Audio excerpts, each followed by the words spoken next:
வணக்கம் நண்பர்களே, நான் உங்கள் தளபதி குமரன்.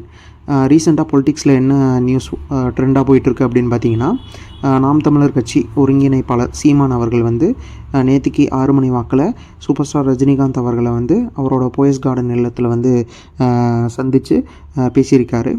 அந்த உரையாடல் என்பது வெறும் சினிமாவை சார்ந்தது மட்டும் இருக்காது அப்படின்னு நிறைய பேர் வந்து கருத்து தெரிவிக்கிறாங்க. அது அரசியலும் வந்து இருக்குது அப்படின்னும் சொல்கிறாங்க. இந்த அரசியலுங்கிறது வந்து முக்கியமாக நம்ம டிவிக்கே மற்றும் தளபதி விஜய் அவர்களை வந்து சார்ந்திருக்கும் அப்படின்னும் வந்து சொல்கிறாங்க. இது ஏன் அப்படி சொல்கிறாங்க அப்படின்னு நம்ம பார்த்தோம்னா, ரீசெண்டாகவே வந்து என்டிகே அப்புறம் டிவிகே மெம்பர்ஸுக்கு நடுவில் வந்து ஒரு உரசல் வந்து போய்கிட்டே இருக்குது.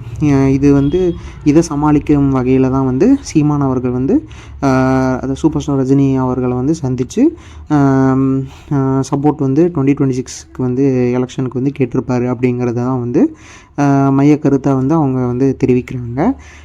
இது குறித்து சீமான் அவர்கள் வந்து என்ன சொல்லியிருக்காரு நியூஸ் சேனல்ஸ்க்கு அப்படின்னு பார்த்தோம்னா, இந்த சந்திப்புங்கிறது வந்து ஒரு மரியாதையான சந்திப்பு, மற்றபடி வந்து ஒரு நட்புக்கான சந்திப்பு தவிர வேறு எந்த ஒரு அரசியல் வியூகங்களும் வந்து வகுக்கிறதுக்காக கிடையாது அப்படின்னு சொல்லியிருக்காங்க.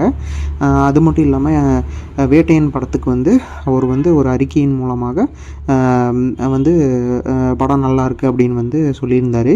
இதற்கு வந்து ரஜினி அவர்கள் வந்து சீமான் அவர்களை சந்தித்து நன்றி சொல்லணும் அப்படின்னு வந்து நினச்சதாகவும், இது வந்து பல நேரங்களில் வந்து தள்ளி போடப்பட்டதாகவும், நேற்றுக்கு தான் வந்து சரியான காலம் வந்து அவங்க வந்து 6 மணிக்கு வந்து சந்தித்து பேசினதாகவும் வந்து சொல்லியிருக்காரு.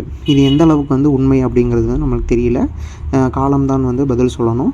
எது எப்படியோ டிவிக்கே ஆகட்டும், நம்ம தளபதி விஜய் ஆகட்டும் தெளிவாக வந்து அவங்களுடைய பாதையில் வந்து போயிட்டுருக்காங்க. நம்ம வந்து நம்ம கொள்கைகளை வந்து எந்த இடத்துலையும் வந்து தாழ்த்தி கொள்ளவோ சமரசம் செய்து கொள்ளவோ நம்ம வந்து போகிறதில்ல. அதனால் வந்து நல்லதே நடக்கும்னு நம்ம வந்து நம்புவோம். இது இனியும் வந்து அரசியலில் வந்து என்னென்ன நிகழ்வுகள் வந்து மாறுது அப்படிங்கிறது நம்மளுக்கு தெரியல. பொறுத்திருந்து நம்ம பார்ப்போம். இது போன்ற நியூஸ்களை வந்து நம்ம தெரிஞ்சுக்க என்னோடய சேனல் சப்ஸ்கிரைப் செஞ்சுக்கோங்க. நன்றி, வணக்கம்.